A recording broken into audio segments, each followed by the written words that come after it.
Hey there, beer tippers! Welcome back to yet another beer review from your host, Maxwell Starr. Maxwell Starr's beer review.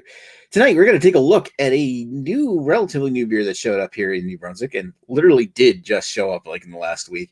It's probably not new to some people, and by the time you watch this, it might be 2 or 3 years down the road after being made, so it's definitely not new then.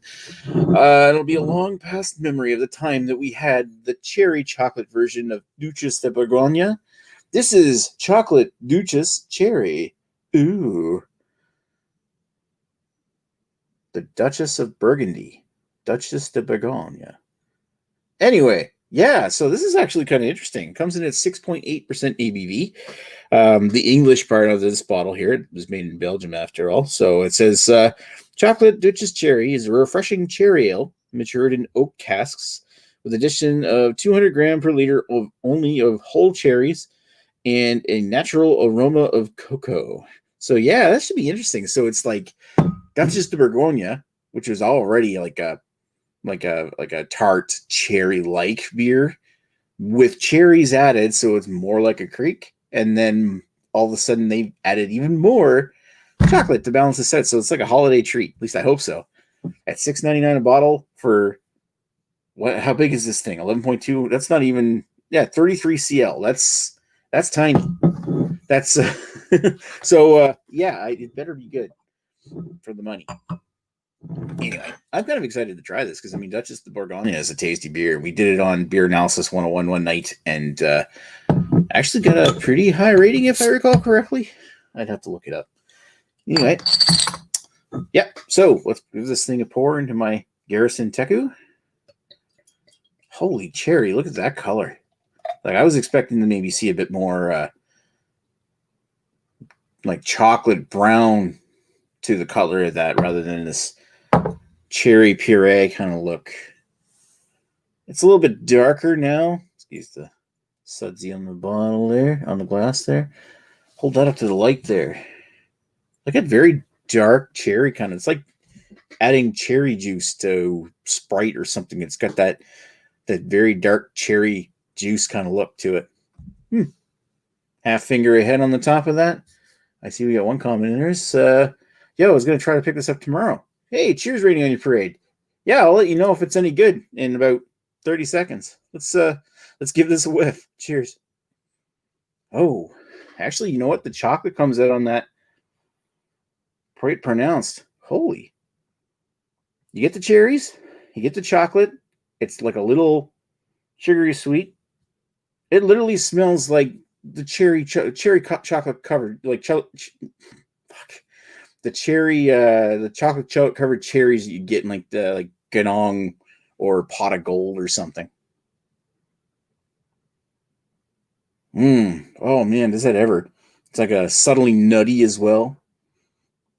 I'm not picking up any kind of like vinegary kind of notes, like very super tart. It's all masked by the sweet chocolate. Does it say anything about the ingredients here? Right? Does it say malt? The word is all in Belgian or French. So it really just says malted barley. Froment contains barley, malt, and wheat. Okay, so it really doesn't say they added any kind of like sugar or anything. It just smells straight up just like chocolate covered cherries. That is awesome. That smells pretty damn good. Let's hope the taste lives up to the smell.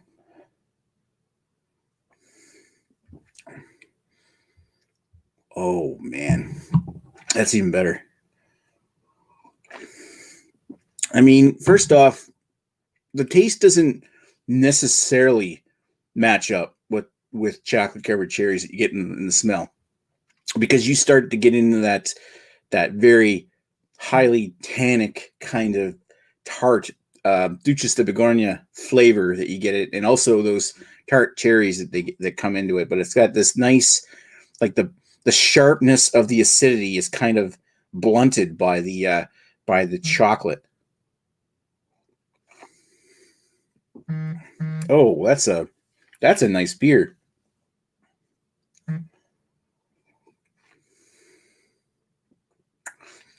Mmm. It's like tart cherry skewing towards more like a little bit black cherry. with some nice chocolate notes and very tannic throughout. Like you could pass this off as a creek, I think, except for it's got some nice chocolate through it. It's very mellow too, and also very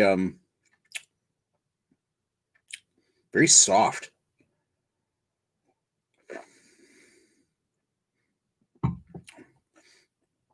Like leaving a lingering like cherry and cherry skin like lingering flavor in the back of the palate as it fades away. But it's not like super acidic. It's not. I would say that this is not quite as acidic as Duchesse de Bourgogne, but it is still pretty damn good. That is super tasty. That's actually, I would say that this is probably closer to what I expected. It's not quite what I expected, but I mean, it's what you get. You're getting exactly what you think you're getting. You're getting Duchesse de Bourgogne with cherry and chocolate, and it works. So yeah, I'm going to give that. I'll give that a 4.5 out of 5. That is super tasty, and for the money, at least it's $6.99. It's worth it to try one, maybe two. Although Raining on Your Parade, I imagine, is probably cheaper in the States. Actually, might not be. You guys have your Belgian beers are pretty much close to the same price as we have, given the exchange rate, isn't it?